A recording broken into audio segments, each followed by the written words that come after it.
Good morning all 11th class student.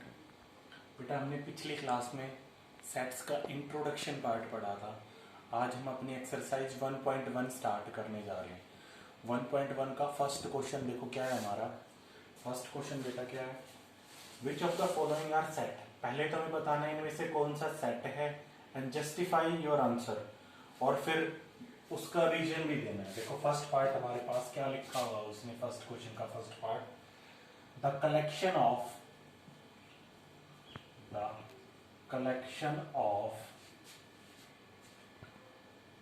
all months of a year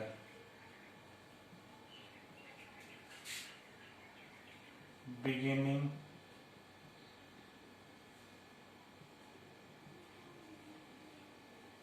with the letter ji.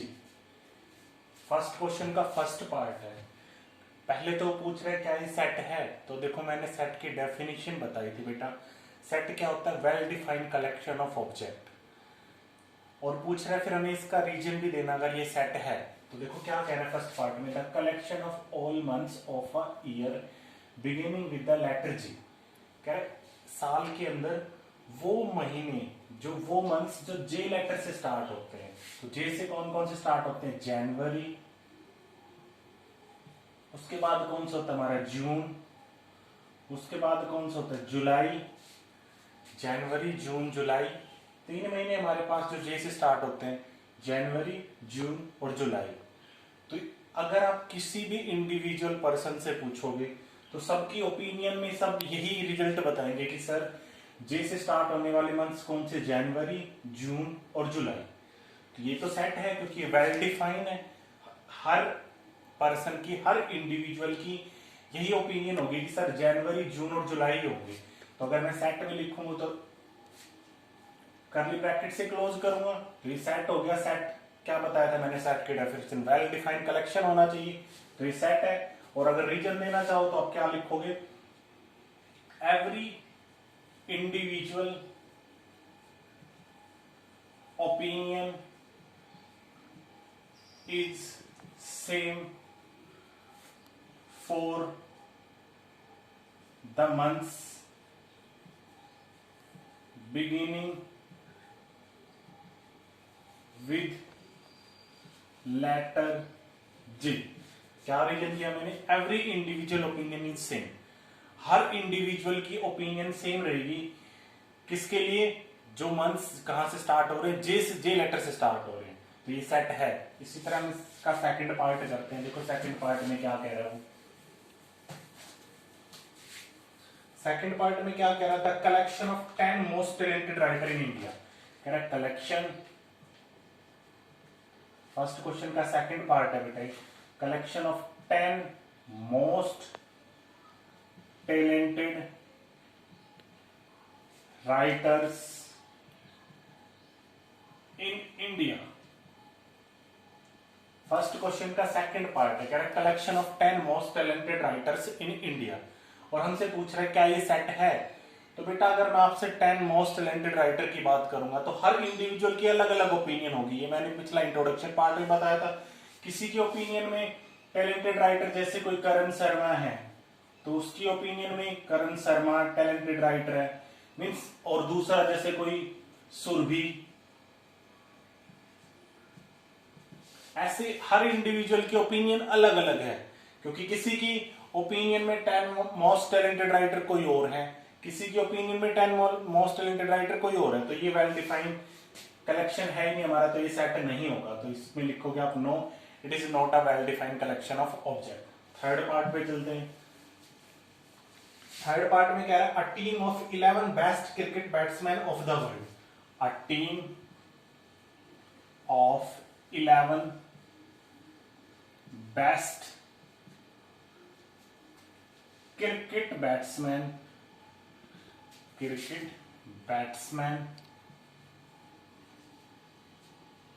Of the world. Third part है first question का, कह रहा है set है नहीं। तो देखो क्या क्वेश्चन में क्या पूछ रहा है, team of 11 best cricket batsman of the world. अब किसी इंडिविजुअल पर्सन से पूछोगे कि आप वो 10 बैट्समैन बताओ जो टॉप 10 बैट्समैन, टॉप 11 बैट्समैन बताओ, तो उसकी ओपिनियन में टॉप 11 बैट्समैन कोई और होंगे। किसी के ओपिनियन में सचिन होगा टॉप 11 में, सौरव होगा, वीरेंद्र होगा। लेकिन आपने दूसरे पर्सन से पूछा तो उसकी ओपिनियन कुछ और होगी। उसकी ओपिनियन में विराट कोहली होगा उसका टॉप 11 बैट्समैन, और दूसरा हमारा सुरेश रैना हो सकता है उसकी टॉप बैट्समैन में, युवराज हो सकता है। तो ये ओपिनियन अलग अलग है, सबकी अगर ओपिनियन एक ही है तो वो वेल डिफाइंड कलेक्शन है हमारा, तो ये सेट नहीं होगा हमारे पास। आंसर क्या हो जाएगा? नो। तो ऐसे ही आपका फर्स्ट क्वेश्चन का थर्ड पार्ट हो गया। फोर्थ पार्ट में देखो क्या कह रहा है बेटा।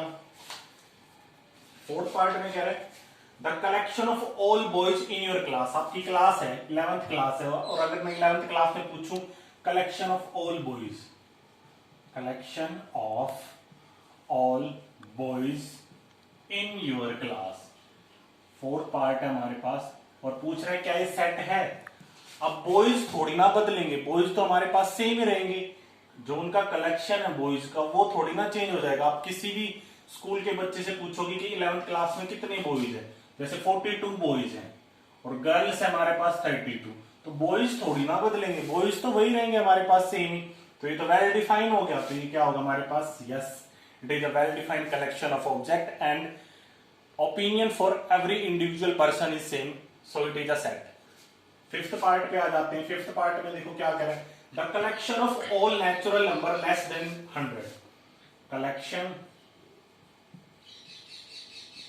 Of all natural number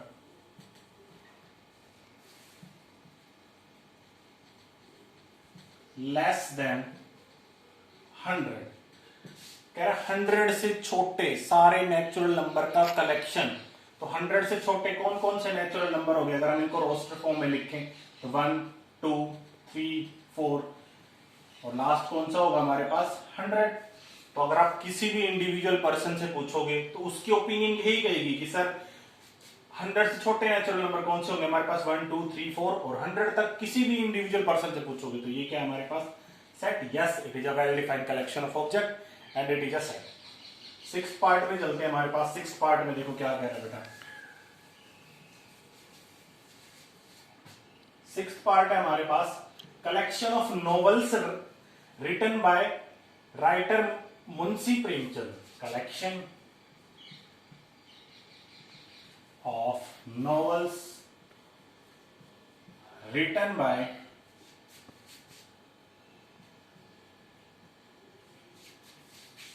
writer Munshi Premchand.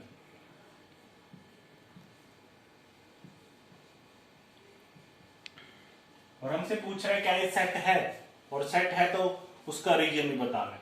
तो देखो बेटा, मुंशी प्रेमचंद एक राइटर है जिसने नॉवेल्स लिखी हैं। आपने 10th क्लास तक भी पढ़ी होंगी उनकी नॉवेल्स, गोदाम वगैरह। तो उनकी नॉवेल्स तो फिक्स है, वो थोड़ी ना चेंज हो सकती है। किसी भी अगर आप पर्सन से पूछोगे, किसी भी बच्चे से पूछोगे तो उसकी नॉवेल्स तो वही बताएगा। तो ये तो वेल डिफाइंड कलेक्शन हो गया। तो yes, it is a well defined collection of object and it is a set. It is a well defined collection of object and it is a set. तो ये हो गया सिक्स्थ पार्ट। सेवंथ पार्ट पे आ जाओ। Seventh part में क्या कह रहे हैं? Collection of all even integer. देखो क्या कह रहा है, collection of all even integer. Seventh part है हमारे पास। कह रहा है कलेक्शन किसका? इवन इंटीजर्स का। इवन इंटीजर्स कौन कौन से होते हैं? 2 हमारे पास इवन इंटीजर है, 4 हमारे पास इवन इंटीजर है, 6 हमारे पास इवन इंटीजर है, 8 हमारे पास इवन इंटीजर है, 10 हमारे पास इवन इंटीजर है। उसने बस खाली इतना बोला इवन इंटीजर। पॉजिटिव भी हो सकता है, नेगेटिव। नेगेटिव -2 भी हमारे पास इवन इंटीजर है, -4 भी इवन इंटीजर। उसने इवन बोला है बस वर्ड, उसने ये नहीं बोला पॉजिटिव है नेगेटिव। तो अगर आप किसी भी इंडिविजुअल पर्सन से पूछोगे तो इधर हमारे पास इनफाइनाइट तक चलेगा और आगे भी, आगे 12 आएगा, फिर 14। तो सबकी ओपिनियन यही होगी कि सर इवन इंटीजर हमारे पास यही है। कौन सा? सारे जो माइनस के जो 2 से डिवाइड हो जाए, -4, -2, 2, 4, 6 ये सारे क्या है इवन इंटीजर। उसने पॉजिटिव नेगेटिव नहीं बोला तो मैंने नेगेटिव भी लिखे हैं और पॉजिटिव भी लिखे हैं, तो ये तो वेल डिफाइंड कलेक्शन हो गया। हर पर्सन की ओपिनियन इस टॉपिक के ऊपर बिल्कुल सेम है। मीन्स अगर आप किसी बच्चे से पूछोगे कि सर इवन इंटीजर कौन से हमारे पास, तो उसकी ओपिनियन यही आएगी। तो ये तो वेल डिफाइंड कलेक्शन हो गया, तो इसका आंसर क्या होगा हमारे पास यस।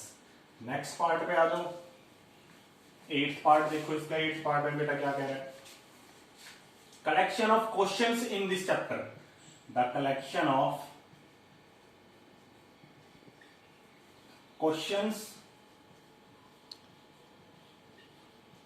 In this chapter. और हमसे पूछ रहे क्या ये सेट है, और सेट है तो उसका रीजन भी देना है। अगर मैं फर्स्ट चैप्टर की बात करूं और फर्स्ट चैप्टर में पूछो आपसे क्वेश्चंस कितने हैं, तो कोई बच्चा क्वेश्चन को काउंट कर ले और सर 52 क्वेश्चन है, तो वो क्वेश्चन बदलेंगे थोड़ी ना। अगर आप किसी दूसरे बच्चे से पूछोगे तो उसकी ओपिनियन भी यही बोलेगी कि सर उसमें 52 ही क्वेश्चन है। तो ये तो वेल डिफाइन हो गया, इसमें तो ओपिनियन हर बच्चे की सेम है, तो ये तो सेट हो गया yes, it is a set and well-defined collection of object and opinion for every individual person is same। ये लाइन आपको लास्ट में लिखनी है कि ओपिनियन सबकी सेम रहेगी। लास्ट पार्ट देखते हैं इसका, 9th पार्ट क्या कह रहा है, a collection of most dangerous animals of the world. A collection of most dangerous animals of the world। जो सबसे ज्यादा डेंजरस एनिमल्स हैं वर्ल्ड के, उनका कलेक्शन। अब इसके ऊपर भी हर इंडिविजुअल पर्सन की ओपिनियन अलग अलग होगी। किसी के लिए मोस्ट डेंजरस टाइगर है, चीता है, किसी के ओपिनियन में मोस्ट डेंजरस एलिफेंट होगा, तो सबकी ओपिनियन अलग अलग है, तो ये सेट नहीं होगा। No, it is a not well defined collection of object because opinion for every individual person is not same. तो ये तो हो गया बेटा आपका फर्स्ट क्वेश्चन। अगर आपको फर्स्ट क्वेश्चन अच्छे से समझ में आया और अगर आपको वीडियो अच्छे से समझ में आई तो प्लीज लाइक शेयर और सब्सक्राइब करो।